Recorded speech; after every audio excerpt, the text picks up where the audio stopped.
son bi baax na son bi baax na.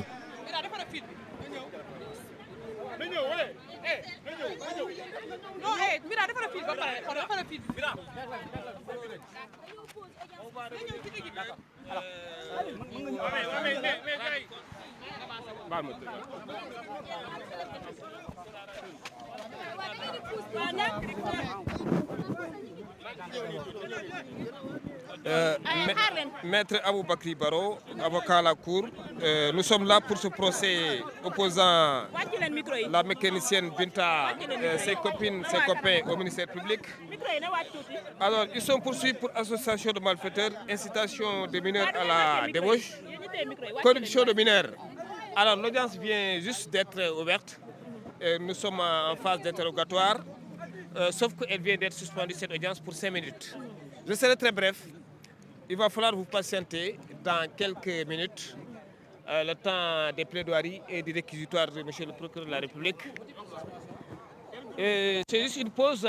Les juges, c'est des êtres humains comme vous et moi, les avocats. On peut juste observer une pause, le temps de prendre de l'eau, voilà, et autres. C'est tout à fait naturel.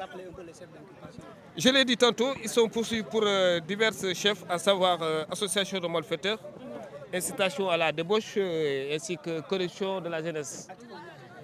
Acte contre nature et autres. C'est tout un chapelet d'infractions.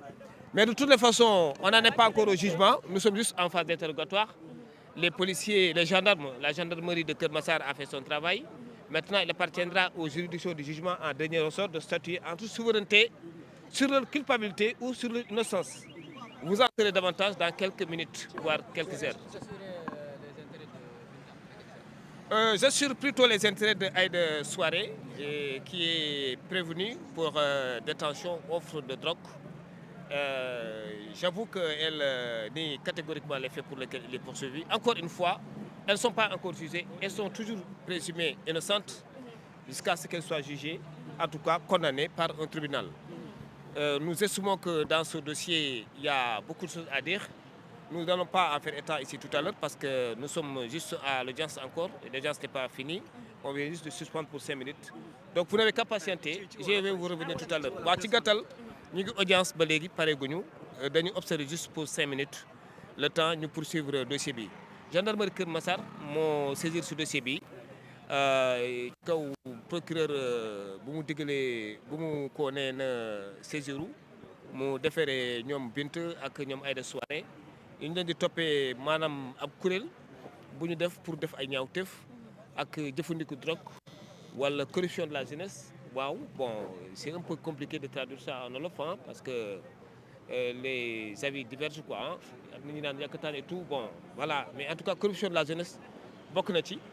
Li nak ay chef d'inculpation la jugé guñ len ba légui dañ né ay innocent lañu tant que yoon néwul ñom ñoo def di ngeen ci xam inshallah lu leer fi neki simil yu néw wala heure au maximum dans une heure de temps di leen wax li tribunal décidé. À tout à l'heure. Non, ça dépendra, vous savez, de ce que les débats d'audience vont révéler. Parce que ce qui importe le plus, c'est les preuves à la barre du tribunal. C'est ça qui est le plus important. Le PV d'enquête nécessaire qu'à titre de simple renseignement préliminaire. Et donc, ce qui doit lier les juges, c'est son intime conviction. Une intime conviction quand même liée aux réponses fournies à la barre par les prévenus. Une intime conviction liée certainement à des preuves qu'on a. Le droit pénal est un droit de certitude et un droit de rigueur. On ne peut pas se fonder sur des préjugés, sur des candidatures et sur des rumeurs. Non, ça ne fonctionne pas comme ça. Apparemment, les faits peuvent être d'une extrême gravité, mais est-ce le cas si on est en face du dossier, en face du jugement? Eh bien, vous en saurez davantage tout à l'heure, Inch'Allah, je vous reviendrai. À tout à l'heure.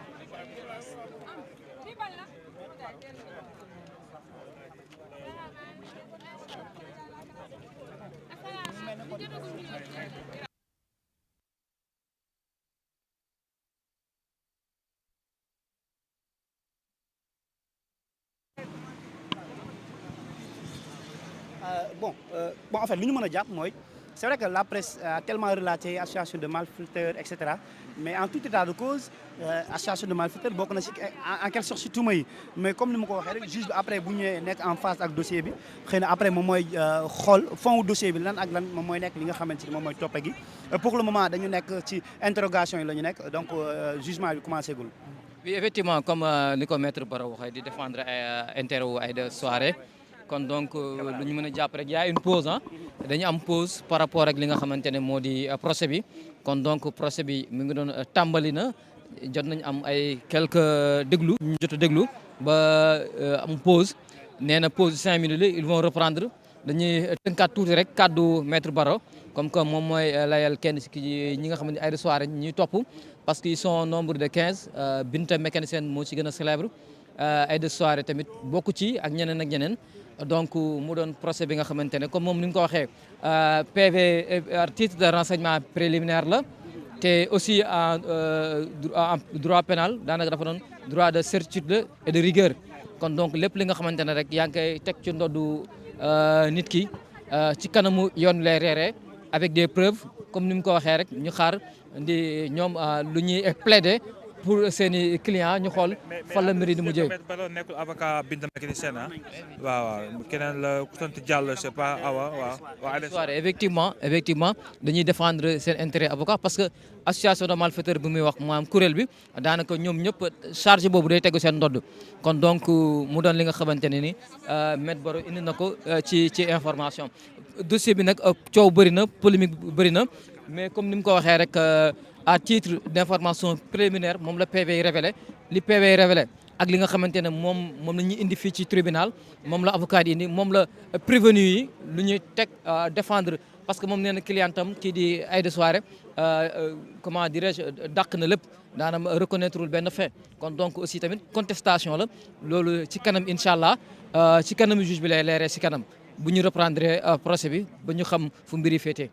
ñu fàttali leen ba léegi daanaka moom àtteguñu kenn xam waxaguñu kenn moo def interrogation dong la ñu toll et que dañu amoon benn pause bu ndaw rek benn pause de 5 minutes raison pour laquelle moom maître Bara mu ñëw jox ñu tout certainement les premières réactions wala bokk première réaction am ci bokk ci bile procès en flagrant délit et encore une fois daañu waroon xam nag kan mooy layal kii di Binta mécanicien ndax boo xoolee moom moo ci gën a siiw moom lañ ci gën a xam xamaguñ na kat moo koy layal mais maître moom ñëw na daal di def li nga xamante ne moom mooy communiquer comme tamit ci dossier bi moom daanaka kenn la ci ñuy layool kii di nga xamante ne moom mooy les 15 personnes ku ci mel ne que Aïda Souaré donc kon mi ngi noonu mais Falil ci dossiers yu mel nii daanaka boo xoolee ñi si ëpp ay xale lañu ay tout tànk lan ndax mën nañ ko méngaleeg dossiers yi nga xamante ne ñoo ngi koy àtteeg ñoo xam ne daal ce sont des adultes ñoo xamante ne ay mag lañu.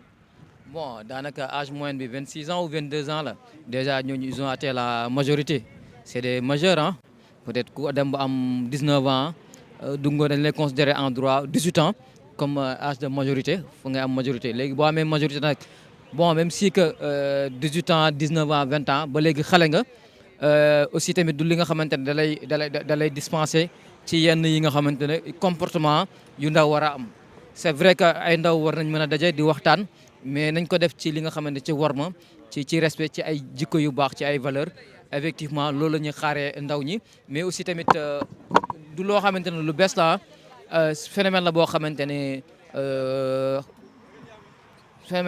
ne daanaka bëri na ci dëkk bi pratiquement boo xool quartier UP yi wala les quartiers résidentiels foofu dafay lëmbee appartement